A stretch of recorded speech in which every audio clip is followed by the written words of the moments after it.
Bonjour à tous, aujourd'hui nous avons décidé de mettre sous les feux des projecteurs les préparateurs physiques d'Albi Rugby League, Kenza Pedrero et Antonin Chaume. Bonjour à tous les deux. Bonjour. Alors galanterie oblige, on va commencer par Kenza. Kenza, donc tu gères un petit peu toute la préparation physique de l'ensemble des équipes de jeunes au sein d'Albi Rugby League. À partir de quelle catégorie on peut parler véritablement de préparation physique? Alors, on commence la prépa à partir de minimes. On peut travailler le physique, bien sûr, pas autant que les cadets juniors. Mais les minimes, quand même, il faut faire attention parce qu'il y a encore la coordination, l'équilibre. Il y a tout ce genre de trucs à travailler encore. Pas comme les cadets, mais quand même, c'est cet âge-là, c'est très important. Alors justement, en fonction des catégories, qu'est-ce que tu privilégies dans le travail? Alors, les minimes, par exemple, question muscu, ils peuvent travailler avec le poids du corps. Parce que bon, après, chaque préparateur physique, dans chaque club, on ne sait pas comment il fonctionne. Mais à partir de cadet, enfin, ce que moi j'entends, mais en deuxième année, il est plus spécialiste que moi pour la muscu, c'est lui qui s'occupe de partie muscu. Mais je pense que suivant les gabarits, il y a déjà des premières années qui mesurent 1m80, donc quand même, ceux-là, ils peuvent travailler comme il faut. Et sinon, c'est suivant le gabarit, moi je pense en cadet. Et justement, est-ce qu'à ces âges-là, on travaille de manière globale, la préparation physique, ou on commence à rentrer dans le spécifique? Les catégories cadet junior, on peut rentrer déjà dans le physique global quand même. Oui. Ah oui, oui, oui. Donc pour juger justement de l'évolution des gamins au niveau du physique, est-ce que tu fais passer des tests physiques? Et si oui, lesquels? Et à quelle fréquence? Et à quelle fréquence? Alors les tests physiques, c'est souvent l'intersaison. Enfin pour ma part, je parle cadet junior. Hein.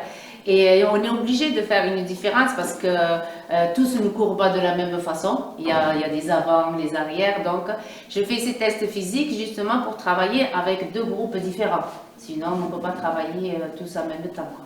Alors, une dernière question, Kenza. Est-ce que justement, il y a un travail en commun avec Antonin?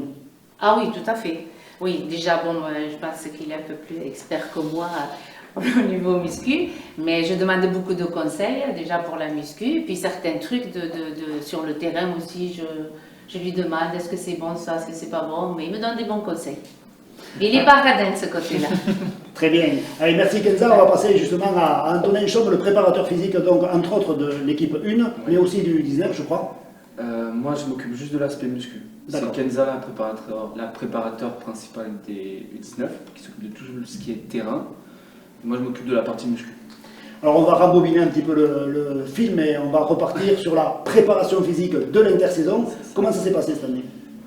Cette année, plutôt bien. On a essayé de changer plusieurs choses, de mettre en place beaucoup plus de ballons. C'était à la demande des joueurs, sous la forme de jeux cardio avec beaucoup de ballons, beaucoup de circulation. Et j'ai eu ça comme retour l'année dernière. Les coachs me l'ont fait transmettre et du coup, j'ai essayé de mettre ça en place. Donc voilà, beaucoup de ballons très tôt dans la pré-saison. Et après toujours dans les travails endurance fondamentale. Et petit à petit on part sur du lactique et on finit sur de la vitesse. Alors justement, les profanes ont envie de savoir ce que c'est le lactique, etc. Parce que justement c'est des mots un petit peu bizarres. Ouais, en gros, le lactique c'est une filière énergétique, donc la filière anaérobie lactique, qui intervient quand on est sur des rythmes de course et d'intensité qui sont au-dessus du sprint, mais pas sur...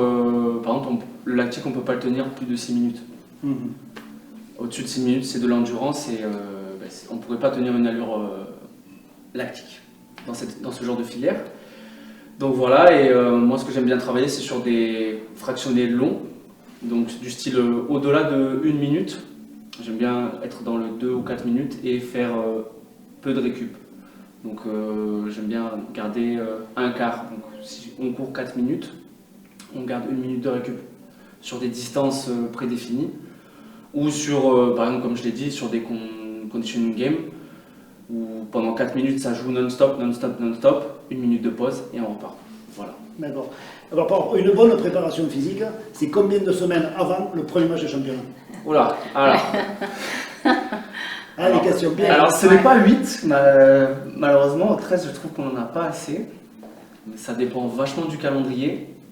Et comme on n'est pas un sport professionnel, pour la très grosse majorité des clubs, c'est difficile à mettre en place. Mais moi, je pense que l'idéal, ce serait, ouais, si on avait une pré-saison, allez, je vais prendre grosso modo 12 semaines, ça serait très bien.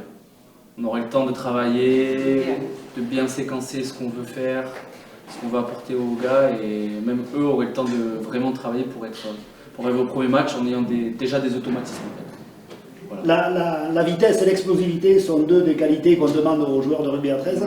Comment on travaille justement la vitesse et l'explosivité? Alors l'explosivité, moi j'aime bien la travailler en salle surtout, parce que ça nous fait gagner énormément de temps, plutôt que de la travailler sur le terrain. Donc tout ce qui est contraste de charge, travail au poids de corps, travailler avec des charges légères mais très explosifs, genre juste faire l'accélération sur une fente ou un squat par exemple, ou ouais, du travail en force horizontale ou force verticale. Donc force verticale, on travaille surtout avec du lest, pousser quelque chose avec les jambes, ou par exemple sur du hip thrust, c'est de la force verticale, horizontale pardon, parce qu'on pousse vers l'avant. Voilà. Allez, on va finir par la question piège. Sans trahir de secret, parmi les joueurs que tu fais souffrir régulièrement, quel est le plus rapide et le plus explosif? Alors je pense que les plus explosifs, ça doit être les joueurs du bloc milieu. Donc ça doit jouer sur les piliers, parce que c'est ce qui est imposé dans leur... Ils courent peu, mais ils doivent courir très dur, donc fournir beaucoup de puissance très très vite. Donc je pense que ça joue là-dessus. J'aurais tendance à dire ouais, Chase Bernard. Chase Bernard, un mec bien explosif. Et sur la vitesse, bon, on a quand même pas mal de mecs qui courent. Hein. Mais si je me réfère aux données de l'année dernière, ça se joue entre Hugo Lescouser, Nitim Pedrero et Julien Cancé, nos ailiers. Voilà. Qu'est-ce que vous aimeriez améliorer dans le travail ensemble tous les deux? Moi, ce que j'aimerais améliorer, c'est qu'on ait plus de transversabilité entre l'équipe junior et l'équipe 1. On travaille plus ensemble par moment, parce que bien sûr, comme Kenza le dit souvent, il y a quand même vachement de disparité en termes de niveau et en termes d'effectifs. Et nous, on a des gars qui ont 30 ans, ça fait quand même un énorme gap. Voilà, moi j'aimerais plus de transversalité, que ce soit surtout dans notre domaine, que les mecs viennent s'entraîner à la muscu avec les gars de la lune. Voilà, qu'il y ait vraiment un échange, quoi. Et une vraie liaison, une famille. Même analyse, Kenza?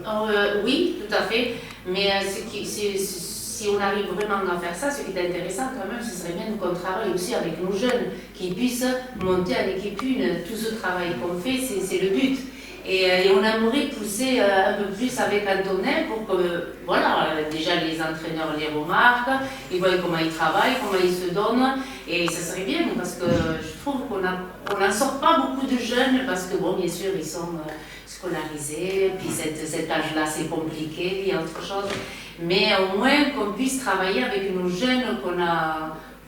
On peut dire fabriquer, si on veut, voilà. Donc ça fait dommage de les perdre, parce que quand même, il y a certaines, c'est de bonne qualité, quoi. Voilà. Ouais. Allez, merci à tous les deux. Bon, Merci à toi.